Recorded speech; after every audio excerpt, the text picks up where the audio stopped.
শিল্পী সমিতি আমার জন্মস্থান বলবো। বাবা আমার জন্ম দিয়েছেন একবার, আর শিল্পী সমিতি আমার জন্মস্থানের জন্য যে আমি জ্ঞানীসের জন্ম নিয়েছি এই জায়গায়, ঠিক আছে। তো আমার তো অবশ্যই প্রত্যাশা আছে, আশা আছে। আমি চাই আমার সমিতি সুন্দরভাবে আগামীতে চলুক এবং সুন্দরভাবে একটা সমিতির কমিটি করুক, যে কমিটি আমাদের সমিতিকে সুন্দরভাবে এগিয়ে নিয়ে যেতে পারবে। সারা বিশ্ববাসী বলবে যে বাংলাদেশ চলচ্চিত্র শিল্পী সমিতি আসলে সুন্দর একটা সমিতি হয়েছে। ভাই আমরা যতটুকু শুনছি যে আপনি একটা স্বতন্ত্র কথাটা এখনো বলবো না, এই জন্য যে আমি একটা পূর্ণাঙ্গ কমিটি করেই নির্বাচন করতে চাচ্ছি।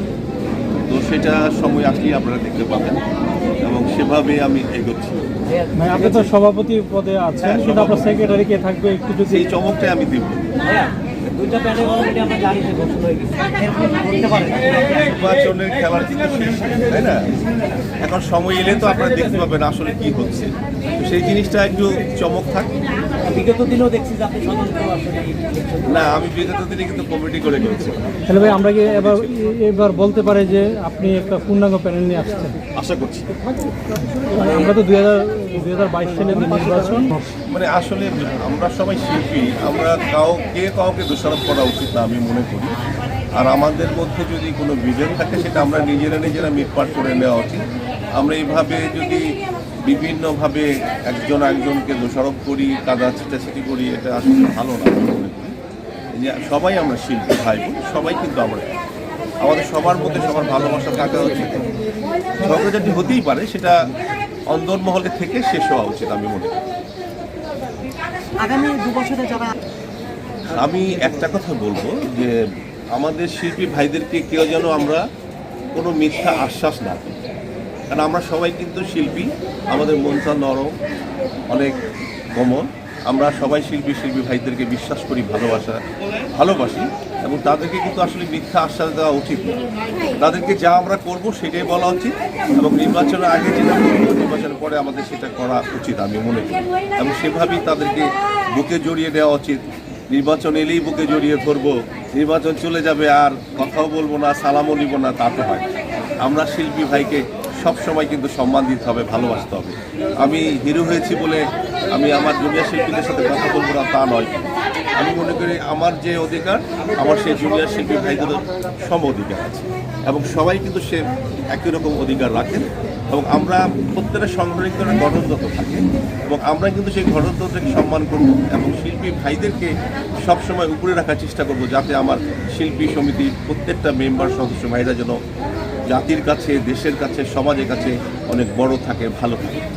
আপনি হিরো এবং এর কথা বললেন, সাধারণ কথা বললেন, আমার ভিতরে একটা ইচ্ছা আছে যে আল্লাহ যদি সব ঠিকঠাক রাখে আর শিল্পী ভাইরা যদি আমাকে ভোট দিয়ে নির্বাচিত করেন, তাহলে আমি চেষ্টা করব যেন আগামীতে আমাদের কোনো শিল্পী ভাইদেরকে কখনো যেন কারো দ্বারস্থ না হতে, এবং তারা যেন নিজের পায়ে নিজে দাঁড়িয়ে থাকতে পারে এবং তারা কাজের মাধ্যমে যেন অর্থ উপার্জন করতে পারে, সেই ব্যবস্থা না। হ্যাঁ, আপনারা সবসময় বলেন যে আমি তো আগেই বলেছি যে আল্লাহ যদি আমাকে নির্বাচিত করে আর আমার ভাইরা যদি আমাকে নির্বাচন ভোট দিয়ে পাস করেন, তাহলে আমি চেষ্টা করব ইনশাল্লাহ সেই ধরনের কোনো প্রকার যেন খারাপ কিছু না ঘটে এবং ঘটতে আমি দিব না ইনশাল্লাহ। সেটা আমি সজাগ থাকবো সেদিন। আসলে একটা ঘটনা ঘটে গেলে তো ঘটেই গেল, অ্যাক্সিডেন্ট হয়ে গেলে তো হয়েই গেল, তাই না? তো সেটার তো আসলে মানে ঘটনা ঘটে গেছে যেহেতু, সেই ঘটনার উপলক্ষে বিষয়টা তো আসলে আমরা সবাই দেখতে পাচ্ছি। তো আমি মনে করবো যে যাই হয়েছে আমাদের সবার মধ্যে সবার একটা সুন্দর ভালোবাসা নিয়ে একটা মানে সম্পর্কটাকে সুন্দর গভীর করে আমাদের সেই মানে বিভেদটা দূর করা উচিত আমি মনে করি।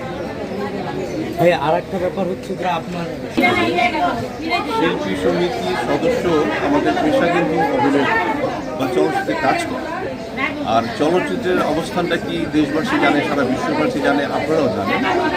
এখন একটা মানুষ কিন্তু জীবন নির্বাহ করতে গেলে একটা পেশায় তাকে কাজ করতে হবে। কোনো পেশাকে কিন্তু মানে ছোট করে দেখা উচিত। যে কোনো পেশায় কিন্তু পেশাই, তো পেশাটাকে সম্মান রাখতে হবে। আর প্রত্যেকটা শিল্পী সমিতির সদস্য সবাই কিন্তু সমান আমি মনে করি। তাই বলে সবাই তো ওরা হিরো হয় না, সবাই তো বড় অভিনেতা হয় না, অভিনেত্রী হয় না, ছোট অভিনেতা অভিনেত্রীরা থাকে না। তো তাই বলে সবাই তো আর ওইভাবে পরিচিতি লাভ করে না। তাই জন্য যে আমি বলবো যে আমার পরিচয় আছে বলে ওরা পরিচিত না, ওদেরকে আমি ছোট করে দেখবো, এটা কিন্তু আমার মধ্যে নেই। আমি তাদেরকে আমার সমান অধিকার নিয়ে আমি তাদেরকে দেখি, এবং আমার সমান আমি আমার শিল্পী সমিতির প্রত্যেকটা সদস্য ভাইদেরকে আমি সম্মানের সহিত ভালোবাসি। আমি ওইভাবেই তাদেরকে আমি চিন্তা করি, ভাবি। আমরা রান্নার সময় দেখি যে আমার একটা কথা কি, দেখেন যারাই নির্বাচিত হয়েছে তারা কিন্তু ভোটের মাধ্যমে নির্বাচিত হয়ে এসেছে, এবং নির্বাচিত কমিটি কিন্তু তারা অনেক কিছু করার অধিকার রাখে। সেক্ষেত্রে যদি এই কাজটি তারা করেছে, আমি তাদের কাজগুলোকে কখনো ভুল বলবো না, কারণ কমিটি সে কিন্তু নির্বাচিত সদস্য, তারাই কিন্তু কাজটা করেছে, তা আমরা তো ভোট দিয়েছি। যারা কাজটি করেছে সেই কাজটাকে তো আমরা সম্মান করতে হবে। এখানে আসলে ওই 5টা ছবি করেছে, কতটুকু একটা ছবি করে কিন্তু অনেক সুপার ডুপার হিট হয়ে না বলে। এখন অনেক জায়গায় কিন্তু আমরা নিয়মটা মানি আবার মানি না, সেই ক্ষেত্রে কিন্তু আসলে এই ব্যাপারে কাউকে দোষারোপ করা উচিত না, আমি মনে করি। Thank you. সবাইকে ধন্যবাদ, ইলেকট্রনিক মিডিয়া যারা আসছেন কষ্ট করে, আর ইলেকট্রনিক মিডিয়া যে সাংবাদিক ভাইরা কাজ করেন তাদেরকে আমি অন্তর থেকে ভালোবাসি। আপনাদের জীবন সুন্দর হোক, এবং আপনারা ভালো থাকেন, সুস্থ থাকেন, সুন্দর থাকেন। আমাকে যদি কোনো কাজে আপনাদের লাগে, আমি আপনাদের পাশে এসে দাঁড়াবো, কারণ ইলেকট্রনিক মিডিয়া ভাইরা আমার অন্তঃস্থলে মানুষ। আপনাদের ধন্যবাদ, শুভেচ্ছা, ঈদের আগাম শুভেচ্ছা দিচ্ছি। ঈদ মুবারক, সবাই ভালো থাকবেন, সুন্দর থাকবেন, আমাদের দোয়া করবেন। S karate TV.